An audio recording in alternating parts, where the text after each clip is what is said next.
Olá, pessoal. Eu sou o Caio. E eu sou o Murilo. Hoje a gente vai falar um pouco sobre o nosso trabalho, que teve um tema que ele é crítico nessa era de dados que estamos vivendo, que é a privacidade diferencial em sistemas de recomendação. Bom, a gente escolheu esse tema porque a gente está vivendo um paradoxo, onde de um lado a gente tem empresas que estão querendo personalizar tudo, como por exemplo o filme que você vê, o produto que você compra, e do outro lado a gente tem leis de proteção desses dados, como o LGPD. E também temos usuários cada vez mais preocupados com essa vigilância. E a grande pergunta que vamos tentar responder hoje é: como treinar algoritmos inteligentes sem sacrificar essa privacidade individual de quem gerou os dados?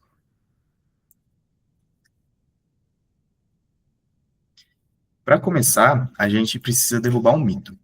E a intuição comum nos diz que dados agregados ou dados anonimizados são seguros, mas isso às vezes pode se provar incorreto. Imagine um sistema de recomendação da Netflix. Se eu perguntar ao banco de dados qual a média do filme X, isso pode parecer inofensivo. Afinal, apenas uma média. Mas o problema surge quando temos acesso a múltiplas consultas. Existe uma técnica chamada ataque de reconstrução. Um exemplo prático disso foi no Netflix Price, onde a empresa ela liberou dados anonimizados, como IDs e notas, e pesquisadores cruzaram esses dados com avaliações públicas do IMDb, que também avalia filmes, e nesses dados do IMDb, eles tinham data e hora. E o resultado foi que eles conseguiram reidentificar esses usuários específicos e descobrir todo o histórico de filme deles, inclusive aqueles que eles não gostariam que ninguém soubesse. Ou seja, remover apenas o nome e o CPF não é suficiente. Com poder computacional e dados auxiliares, o anonimato pode cair. E é contra esse tipo de vulnerabilidade matemática que precisamos de uma defesa matemática. Agora eu vou passar a palavra um pouco para o colega Murilo.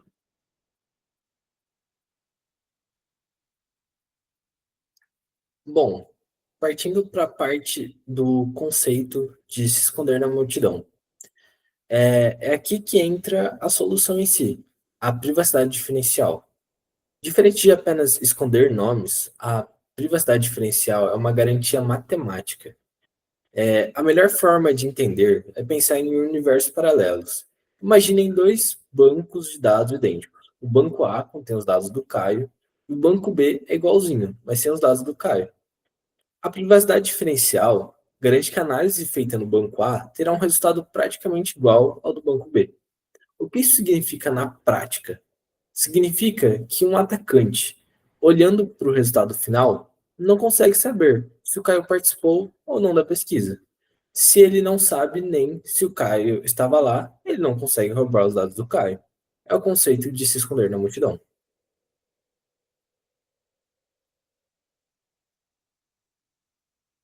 Mas como que essa mágica acontece?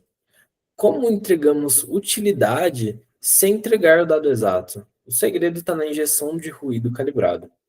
O processo segue três passos. Primeiro, apesar do sistema ter acesso ao dado cru, ao raw data, a gente nunca entrega essa resposta pura.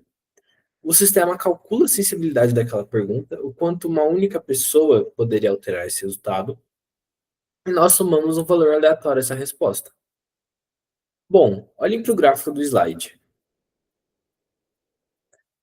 A linha pontilhada representa o valor original que estaria naquela pesquisa, que aqui nesse caso seria o de 50. E também a gente tem logo ao lado a distribuição de Laplace, que é essa curva em sino, bem semelhante com a curva normal, só que mais alongada. O algoritmo sorteia um número nessa curva. Às vezes soma um, às vezes subtrai menos um, menos meio. Então, se a média real é 50, nesse caso de exemplo, o sistema devolve 51,2. Para o analista de negócios estudando tendências, 50 e 51,2 contam quase a mesma história, vocês concordam? Mas para um atacante tentando isolar o dado de um indivíduo muito específico, Essa pequena margem de erro pode tornar quase impossível ter acesso ao valor original.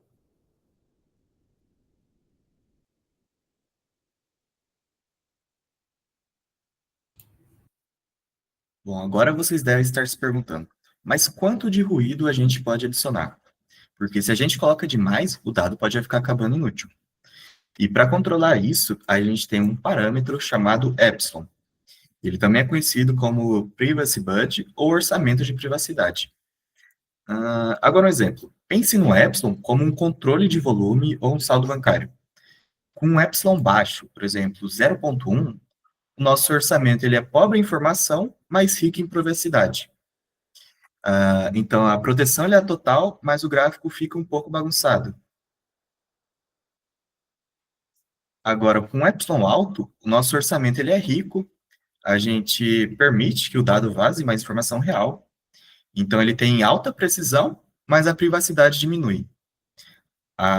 O nosso grande dificuldade na área não é implementar o algoritmo, mas sim decidir junto com a equipe de negócios qual que vai ser esse número mágico de epsilon. Nessa representação visual, a gente pode ver esse controle do trade-off. Ali embaixo, onde temos precisão total, seria um epsilon alto. Então, se a gente diminui ali essa barra com epsilon alto, a gente vai ter dados precisos, mas sem privacidade. Então, o nosso valor vai ficar muito próximo do real, o que não é tão legal. O que queremos é esse equilíbrio ali entre a privacidade e a precisão. Então, a gente adiciona um epsilon ali, que a gente vai conseguir equilibrar esses dois pontos.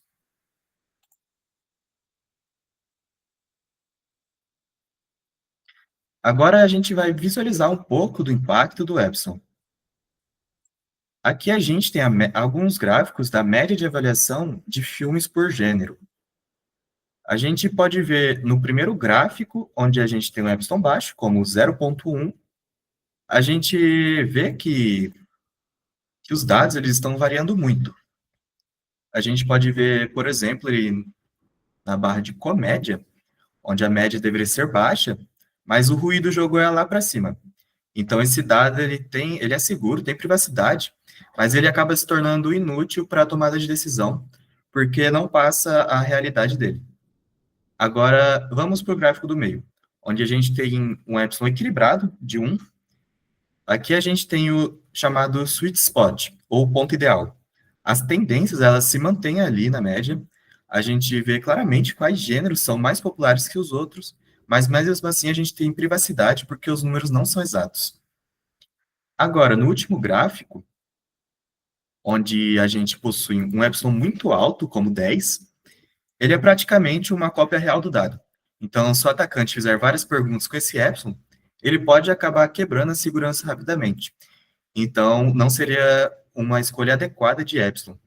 Nesse caso, a melhor escolha seria o do gráfico do meio, de epsilon igual a 1, onde a gente conseguiu manter essa tendência dos gráficos, mesmo adicionando o ruído do epsilon.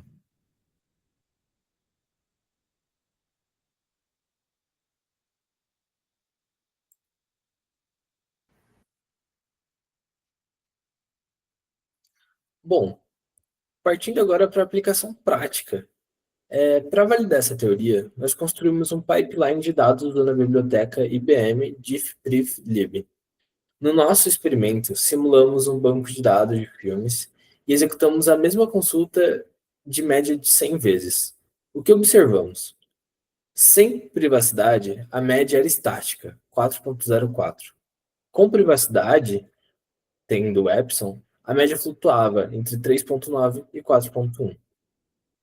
Bom, calculamos o erro médio absoluto.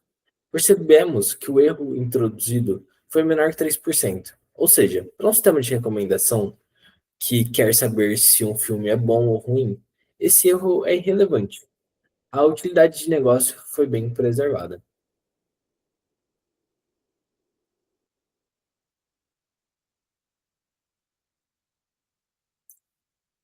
Para encerrar, o que queremos que vocês levem realmente daqui? A privacidade não é binária. Não é seguro versus inseguro. É um espectro em que controlamos o epsilon, em que a gente pode entregar de bandeja os dados ou acabar perdendo muito a interpretabilidade de negócios deles. Bom, é o padrão da indústria.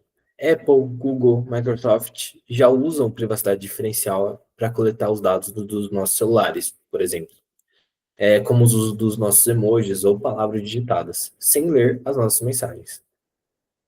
Bom, e o futuro do sistema de recomendação passa obrigatoriamente por técnicas que respeitem o usuário. O dado é o novo petróleo, como vocês muito ouvem falar por aí, mas a privacidade é a licença para extraí-lo.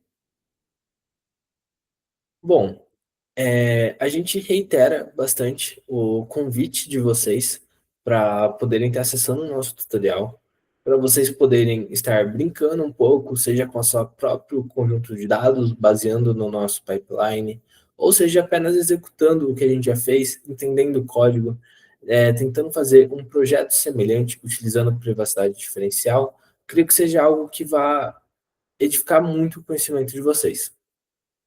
Bom, e outro detalhe muito importante, a gente convida vocês também para entrar nesse QR Code ou no link que vai estar na descrição para estar podendo acessar a pesquisa de satisfação quanto a essa aula.